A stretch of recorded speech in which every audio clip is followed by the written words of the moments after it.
Class 12 के atom and nuclei के first chapter का फर्स्ट टॉपिक हमारा है, that is Rutherford atomic model. तो देखिए, प्रीवियस क्लासेस में हम कुछ एटॉमिक मॉडल्स की स्टडी कर चुके हैं। वहां पे हमारे पास जे थॉमसन, इन्होंने पुडिंग मॉडल अपना दिया था, प्लम पुडिंग मॉडल के इलेक्ट्रॉन्स एम्बेडेड होते हैं। इसके बाद इन्हीं के स्टूडेंट थे रदरफोर्ड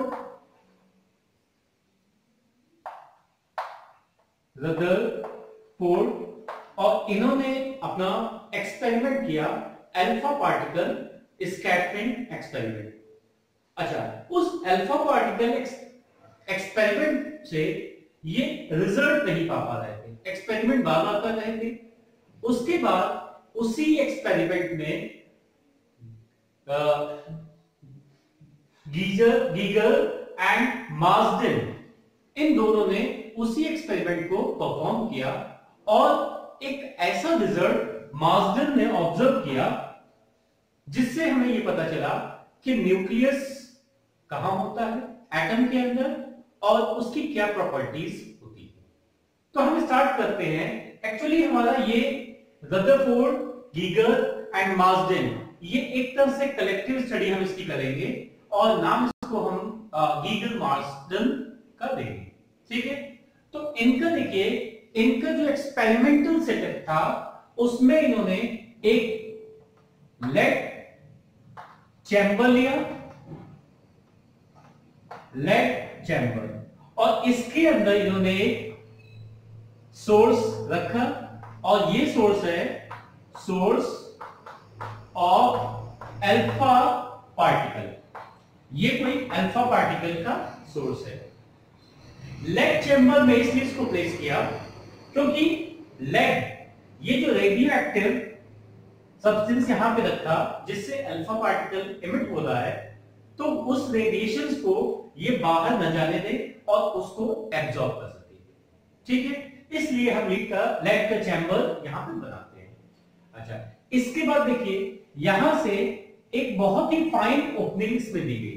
फाइन ओपनिंग इसलिए दी गई कि यहां से जो अल्फा पार्टिकल्स निकल रहे हैं वो सीधे निकले, सभी डायरेक्शन में एमिट ना हो, इसलिए फाइन स्मॉल ओपनिंग दी गई, ठीक है। अब देखिए, अब यहां से एक अल्फा पार्टिकल निकला ऐसे, ठीक है। तो इसकी पॉसिबिलिटी है कि ये ऐसे करके बाहर थोड़ा सा टर्न हो जाए या यहां पे भी टर्न हो जाए, ठीक है। इसलिए हमने यहां पे लेड ब्रिक्स लगाई, लेड ब्रिक्स, ठीक है। इसका मतलब ये हुआ कि लेड ब्रिक सिर्फ ये जो स्ट्रेट जा रहा है इसको जाने देगी, बाकी सबको एब्जॉर्ब कर लेगी, ठीक है। अच्छा, यहां पे जो लेड ब्रिक है ये एज अ कॉलीमेटर वर्क कर रहा है। कॉलीमेटर मतलब क्या होता है? कॉलीमेटर एक ऐसा डिवाइस होता है जो उन रेस को जो उससे पास हो रही है उनको एक स्ट्रेट बीम में सेंड करता है, ठीक है। तो दो चीजें यहां पे कॉलीमेटर का फंक्शन हो गया, that is made up of lead brick. अगर कोई रेस उस पाथ से फॉलो नहीं कर रही है तो वो उसको एब्जॉर्ब कर लेगा और सिर्फ स्ट्रेट जो जाएंगी उन्हीं को पास करेगा, ठीक है।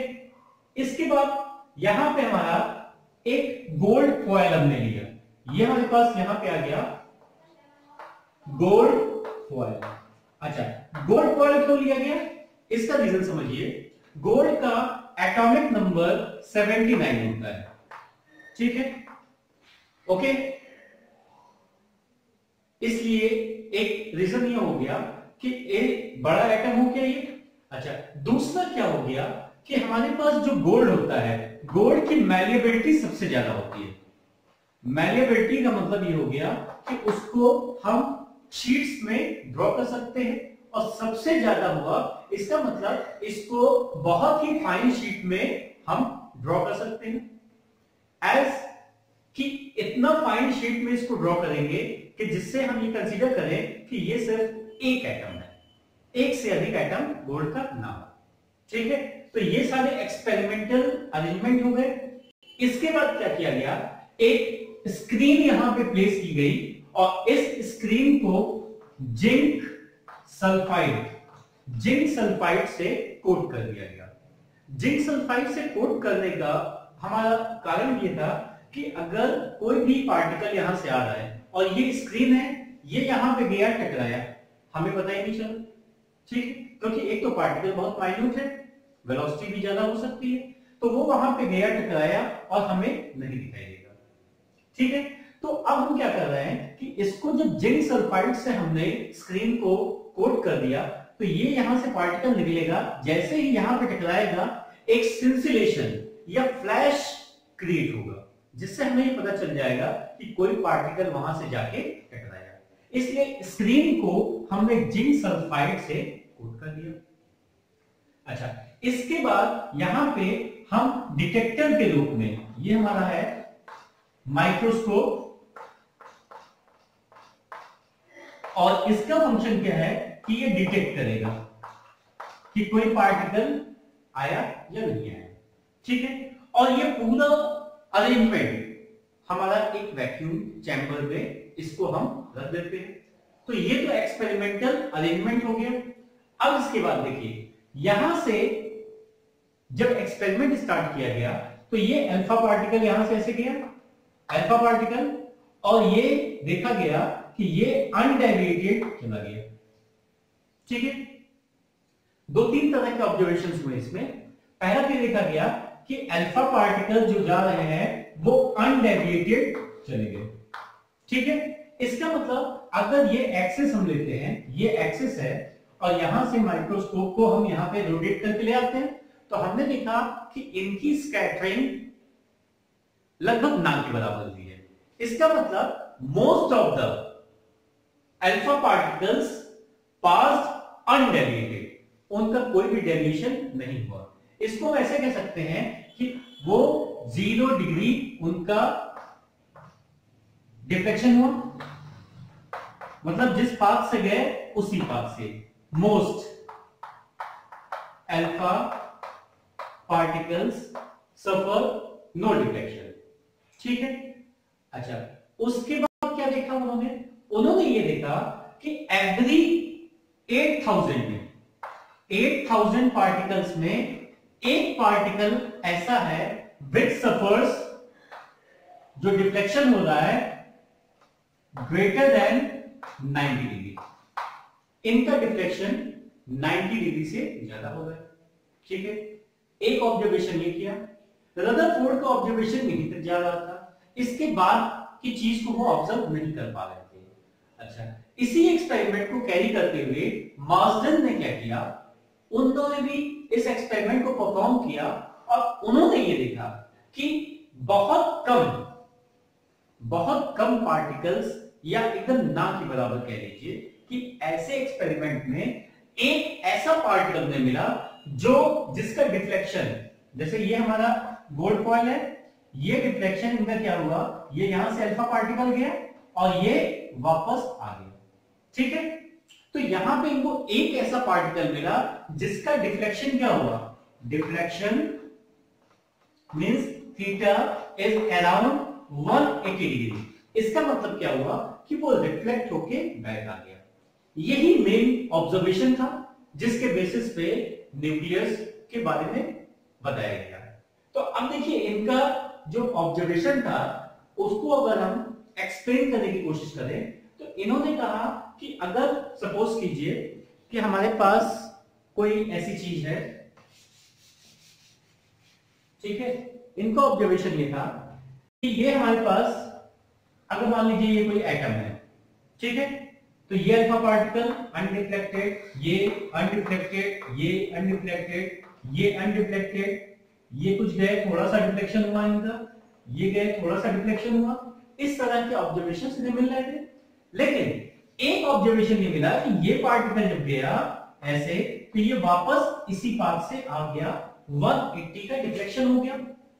तो इन्होंने ये बात बताई कि देखिए, ये अल्फा पार्टिकल यहां से जा रहा है, अगर रास्ते में कोई भी पार्टिकल होता तो इसका कोलिजन होता, ठीक है। इस पे कोलिजन होता, इसका मतलब क्या होता कि ये डिफ्लेक्ट होता अपने पाथ से, लेकिन मोस्टली अनडिफ्लेक्टेड मींस उनका डेविएशन जीरो ही रहा। इसका मतलब पहला जो कंक्लूजन इन्होंने बताया वो ये था कि एटम के अंदर सबसे ज्यादा या मोस्ट स्पेस इज एम्प्टी, सबसे ज्यादा जगह खाली रहती है जहां पे कुछ नहीं होता है, और उसी की वजह से उस रीजन से जब अल्फा पार्टिकल्स पास किए तो वो बिना किसी डेविएशन के स्क्रीन पे हमें मिल गए। पहली बात तो ये हो गई। अच्छा, दूसरी बात इन्होंने ये कहा कि हमारे 8000 में एक पार्टिकल ऐसा मिला जिसका डेविएशन अपने पास से 90 से ज्यादा था। तो देखिए यहां पे इन्होंने ये बताया कि ये हमारे पास एटम है और ये कोई चीज है, यहां पे ये कोई चीज है, जब इसके पास से ये जा रहा है, ठीक है, तो ये क्या होता है, थोड़ा सा डिफ्लेक्ट हो जा रहा है, ये यहां से जा रहा है डिफ्लेक्ट हो जा रहा है। इसका मतलब इसमें कोई ऐसी चीज है जो इसको इन्फ्लुएंस कर रही है। ये हमारा पॉजिटिव चार्ज है, तो यहां पे भी कोई ऐसा चार्ज होगा जिसका नेचर ऐसा ही हो, तभी वो रिपेल कर रहा है। ठीक है, एक तो रीजन ये समझ में आया। तीसरी बात जब उन्होंने ये देखी कि ये पार्टिकल अल्फा यहां से गया और वापस आ गया, ठीक है, तो ये सिर्फ दो कंडीशन में हो सकता है। पहला कंडीशन ये है कि अगर कोई चीज हमारी रिफ्लेक्ट हो रही है या रिपेल हो रही है तो दोनों का नेचर सेम होना चाहिए। तो उन्होंने बताया कि इस एटम में थोड़ी सी जगह में, क्योंकि एक पार्टिकल उनको मिला था, तो उन्होंने कहा कि एक बहुत ही छोटी जगह में कोई ऐसा रीजन है जो पॉजिटिवली चार्ज है, जैसा कि हमारा अल्फा पार्टिकल था, और उस रीजन में जब अल्फा पार्टिकल जाके उस रीजन के पास पहुंचता है तो वो रिफ्लेक्ट हो जाता है, 180 का डेविएशन वहां पे हो जाता है। इसका मतलब ये जो चीज है, पहली तो बात उन्होंने कही कि इसका नेचर क्या होगा, पॉजिटिव। अच्छा, अब दूसरी बात समझिए। दूसरी बात ये है कि अगर ये बोर्ड है, ठीक है, इस बोर्ड पे ये चौक हमने थ्रो किया, ये चौक क्या करेगा, गया, टकराया, गिर गया, इसके ऊपर कोई इफेक्ट नहीं है, ठीक है, ओके। अब देखिए अगर ये पार्टिकल हमारा, अगर हम कंसीडर करें इसमें, जैसे फिर से देखिए ये हमारा बोर्ड है, ठीक है ना, ये बोर्ड है और इससे, या ऐसे ले लीजिए ये कोई एक रीजन है, ये कोई रीजन है या कोई बॉडी है हमारी, या एग्जांपल के लिए आप ले लीजिए कि हमारे पास एक छोटी सी स्मॉल टेनिस बॉल है, टेनिस बॉल को हमने रखा और एक फुटबॉल से उसको हिट किया हमने, कोलिजन हुआ। अब क्या होगा, या तो फुटबॉल उसको अपने ही डायरेक्शन में ले जाएगी, ये थोड़ा सा डेविएट करेगी, बात समझ में आ गई। अच्छा, इसमें क्या हो रहा है कि जो बॉल हम थ्रो कर रहे हैं वो बड़ी है, और जिस पे थ्रो कर रहे हैं उसका साइज या उसका मास कम हो गया। अब अगर उसी टेनिस बॉल को हमने दीवार पे फेंका तो दीवार का मास ज्यादा है और वो टकरा के वापस आ जाएगी। इसका मतलब क्या हुआ कि ये अल्फा पार्टिकल इससे टकरा के वापस आ रहा है, इसका मतलब यहां पे जो मास है that is greater than this one, इससे ज्यादा मास है। तो इसके बाद इन्होंने कंक्लूजन ये निकाला कि एटम में थोड़े से रीजन में कोई ऐसी चीज होती है जिसका चार्ज पॉजिटिव होता है और उसका मास अल्फा पार्टिकल से ज्यादा है, इसीलिए वो उसको 180 डिग्री पे रिफ्लेक्ट कर रही है। तो इस तरह से इस रीजन की खोज हुई और इस रीजन का नाम दिया गया न्यूक्लियस। तो ये सारी चीजें थी हमारी कि कैसे एक्सपेरिमेंट हुआ, क्या ऑब्जर्व किया गया। अब इसी को देखिए ग्राफ पे हम रिप्रेजेंट करते हैं। तो ग्राफ हमारा y एक्सिस पे नंबर ऑफ स्कैटर्ड पार्टिकल्स, जितने भी पार्टिकल्स स्कैटर हो रहे हैं उसकी काउंटिंग है, और x एक्सिस पे कि किस एंगल पे वो स्कैटर हुए हैं, डिग्री में एंगल हमने लिया। तो यहां पे हमने लिया कि ओरिजिनल्स 10⁷ पार्टिकल्स थे मान लीजिए, तो यहां पे क्या हुआ कि इन पार्टिकल्स का 0 डिग्री या उसके आसपास ही मोस्ट ऑफ द पार्टिकल्स का डिफ्लेक्शन हो गया, या बहुत कम डेविएट हुए या नहीं के बराबर डेविएट हुए। उसके बाद जैसे जैसे एंगल हमारा बढ़ रहा है, ठीक है, उनका डिफ्लेक्शन, नंबर ऑफ पार्टिकल्स क्या होते हैं, कम होते चले जा रहे हैं। अब ये बिल्कुल 180 के पास क्या हुआ, हमें 1 2 या 3 इस तरह के बहुत स्मॉल पार्टिकल्स मिले out of 10 to the power 7 particles. So इससे हमारे पास रिजल्ट ये मिलता है कि most space in atom is empty, खाली है, इसलिए हमारा डेविएशन क्या हो रहा है, डिफ्लेक्शन जो हो रहा है 0 डिग्री हो रहा है, ये बहुत ही स्मॉल एंगल का डिफ्लेक्शन हो रहा है। दूसरी बात ये समझ में आती है कि बहुत कम particles 1 2 3 out of this particles gets reflected back 180 degree का उनका डेविएशन हो गया। इसका मतलब ये हो गया कि very small reason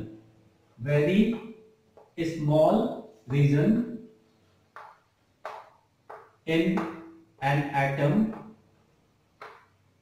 known as nucleus is there, ठीक है, having पॉजिटिव चार्ज, और उसके पास चार्ज हमारा क्या है, पॉजिटिव चार्ज है। तो इस तरह से इन्होंने एटम के बारे में ये बताया कि एटम के पास एक न्यूक्लियस होता है और न्यूक्लियस बहुत ही स्मॉल रीजन में होता है, ठीक है। और तीसरी बात इन्होंने ये बताई कि न्यूक्लियस हमारे पास पॉजिटिवली चार्ज होता है। तो इस एक्सपेरिमेंट से न्यूक्लियस के बारे में हमें थोड़ा सा आइडिया मिला, जो जे थॉमसन ने वो अपने ऑब्जर्वेशन में उसको प्रेडिक्ट नहीं कर पाए थे। तो ये हमारा कलेक्टिव स्टडी हुई, रदरफोर्ड, गीगर, मार्सडेन, और इन्होंने ये सारे रिजल्ट्स हमें दिए। अब नेक्स्ट टॉपिक में हम पढ़ते हैं कि हमारा जो पार्टिकल है अल्फा पार्टिकल, और ये न्यूक्लियस है, तो ये अल्फा पार्टिकल इससे अगर इसके पास जा रहा है तो 180 का डिफ्लेक्शन हो रहा है, तो ये कितना पास इसके जा सकता है, उस डिस्टेंस को हम कहेंगे डिस्टेंस ऑफ क्लोजेस्ट अप्रोच। मतलब कितना पास वो पॉजिटिव चार्ज जो हमारा अल्फा पार्टिकल है वो किसी भी पॉजिटिव न्यूक्लियस से कितने पास जा सकता है, और वो किन फैक्टर्स पे डिपेंड करता है। इसी डिस्टेंस को हम कहते हैं डिस्टेंस ऑफ क्लोजेस्ट